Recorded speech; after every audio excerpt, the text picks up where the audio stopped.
Hai, saya Adil Akbar. Di video kali ini kita akan membahas bagaimana kita bisa memantaskan diri dari sisi keuangan untuk bisa melamar dan menikahimu. Udah siap?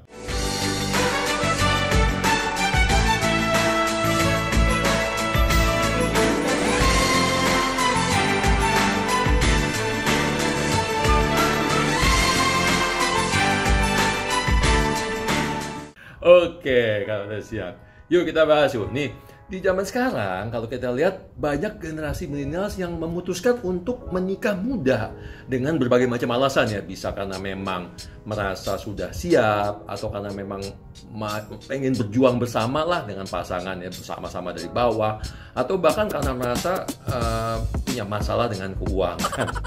ada gitu ya, kayak begitu ya.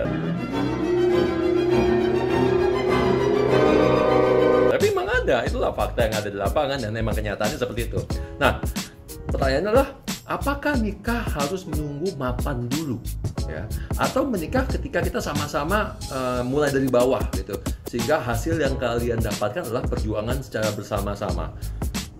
Kita nggak tahu gitu kan, karena motifnya setiap orang bisa beda-beda. Nah, apapun alasan kamu menikah atau ingin menikah, jangan pernah berpikir bahwa menikah adalah solusi keuangan kamu.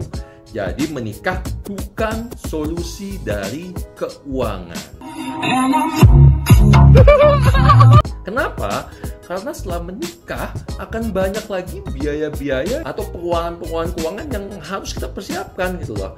Belum kita bicara masalah lamarannya, kemudian kita bicara masalah nikahannya, kemudian kita bicara masalah resepsinya, belum nanti habis itu kemudian kehamilan, persiapan untuk memiliki anak, periksa dokter dan sebagainya, kemudian persalinan.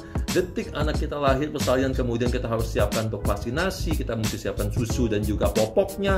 Detik itu juga kita mesti persiapan dana pendidikan, jadi nggak pernah berhenti. So ya, jadi menikah bukan solusi keuangan.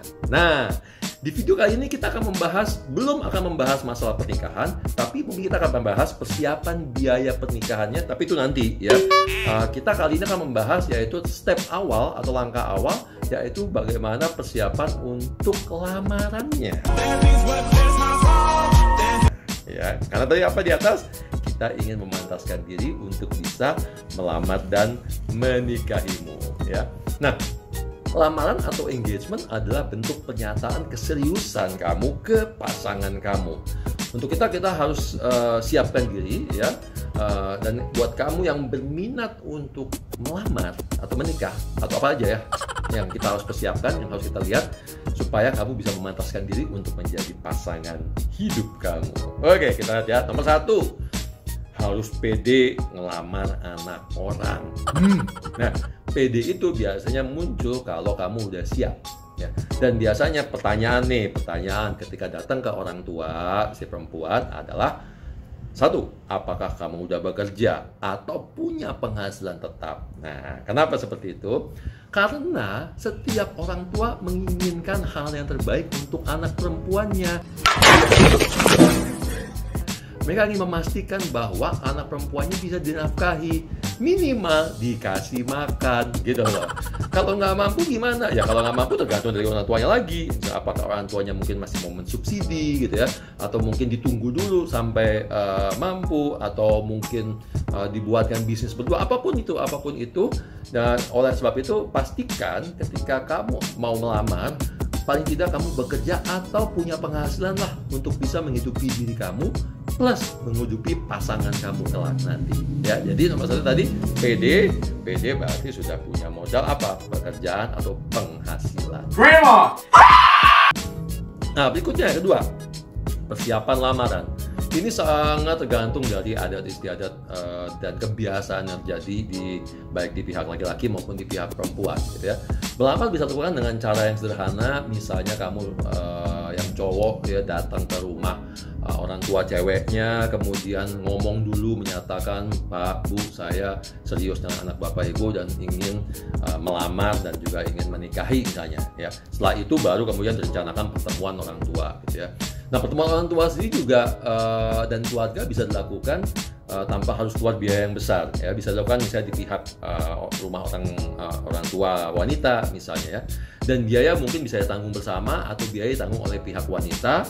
Besarnya juga tergantung dari jumlah tamu yang datang. Nah, biaya-biaya yang harus diperhatikan itu adalah salah satunya, nomor satu, biaya makanan atau snacks dan sebagainya itu biasa tergantung dari jumlah tamu, ya kan? Semakin banyak keluarga yang kamu undang, maka semakin banyak besar biaya yang harus dipersiapkan. Tapi tetap aja masak sendiri di rumah jauh lebih murah dibandingin kalau kita bikin di restoran atau di gedung atau di hotel misalnya.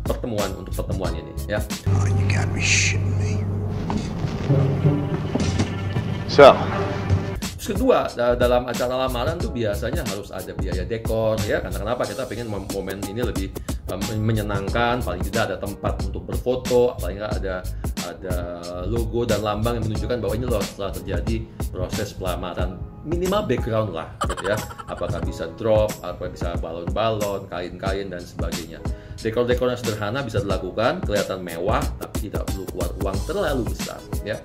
Kemudian yang tidak kalah pentingnya adalah dokumentasi.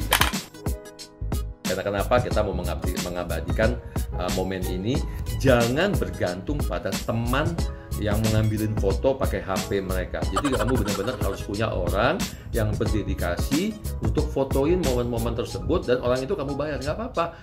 Kalau orang tersebut adalah teman yang memang dibayar secara profesional, that's fine. Dapat harga pertemanan lebih bagus lagi gitu ya. Tapi harus ada orang yang memang dipersiapkan dedikasi untuk mengambil momen tersebut. Jangan mengandalkan orang lain yang foto-foto dari HP, karena nanti ribet juga ngumpulin dan nggak enak juga minta-mintanya gitu ya. Terus yang lain apa? Misalnya pakaian bila diperlukan ya, apakah mungkin harus ada seragam? Kalau zaman sekarang sih mungkin nggak ada seragam ya, tapi mungkin pakaian si calon mempelai aja, laki-laki dan perempuan, dan pakaian nggak harus sesuatu yang mewah gitu ya, cukup yang sederhana, bagus, enak dilihat, dan tidak perlu harus yang mahal. Nah itu kalau dari pihak perempuan. Tapi yang laki-laki apa? Biasanya, nah balik lagi tergantung dari kebiasaan, itu membawa hantaran. Nah hantaran untuk lamaran ini bisa menunjukkan keseriusan dari si pihak laki-laki. Contohnya apa? Biasanya hantaran paling awal itu adalah sembako ya, kebutuhan bahan pokok gitu ya. Nah itu, kemudian kebutuhan si pihak perempuannya, misalnya seperti kain, pakaian, tas, ada yang ngasih sepatu, ada yang ngasih makeup, ada yang ngasih baju tidur, dan sebagainya. Nah ini hantaran ini juga balik lagi tergantung kebiasaan, bisa dibawa pada saat lamaran, bisa juga dibawa pada saat nikahan. Jadi tergantung, silakan dibicarakan dengan pasangan kalian mau seperti apa. On all my years of coaching, wow. Atau bisa lakukan dua-duanya pada saat lamaran atau pada saat nikahan. Kalau dilakukan dua-duanya dan tidak perlu mengeluarkan uang banyak atau tidak mau mengeluarkan uang sampai double, maka hantaran yang sama kamu bisa lakukan pada saat lamaran tadi, kemudian hantaran yang sama dibawa lagi pada saat pernikahan, mungkin dengan packaging yang agak sedikit berbeda, dikasih pita atau dikasih box art luarnya kelihatan transparan dan sebagainya. Yang penting barangnya mungkin sama supaya nggak perlu double-double dan nggak perlu keluar biaya cukup besar, tapi tetap terlihat ada hantaran yang diberikan gitu ya. Terus terakhir yang tidak kalah penting adalah cincin tunangan, ya kan? Karena kamu berniat memulai bersama dari bawah, maka belilah cincin tunangan yang sederhana aja lah, sehingga secara biaya juga tidak terlalu memberatkan. Ya, ingat, ukuran cincin tunangan tidak menjadi jaminan bahwa sebuah pernikahan bisa berjalan mulus, ya.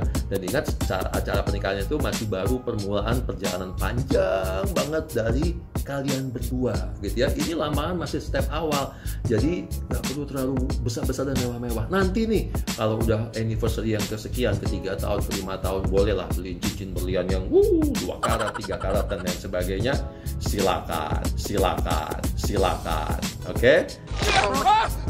So, balik lagi ya. Ini bisa kalian lakukan semua, tidak perlu harus mewah-mewah, ya. Bisa dengan harga yang murah dan sederhana. Yang penting kalian bisa memantaskan diri untuk bisa melamar dan menikahi pasangan kalian. Semoga bermanfaat ya. Dari video ini kita akan sambungkan lagi dengan video berikutnya. Nanti kita akan buat lagi, yaitu persiapan pembiayaan persiapan untuk pernikahan di video-video selanjutnya. Oke? Jangan lupa untuk like dan subscribe video ini, pencet di lonceng-loncengnya itu ya, kemudian bagikan ke teman-teman. Semoga bisa bermanfaat untuk kamu dan bermanfaat untuk kita semua. Setuju ya tadi? Oke?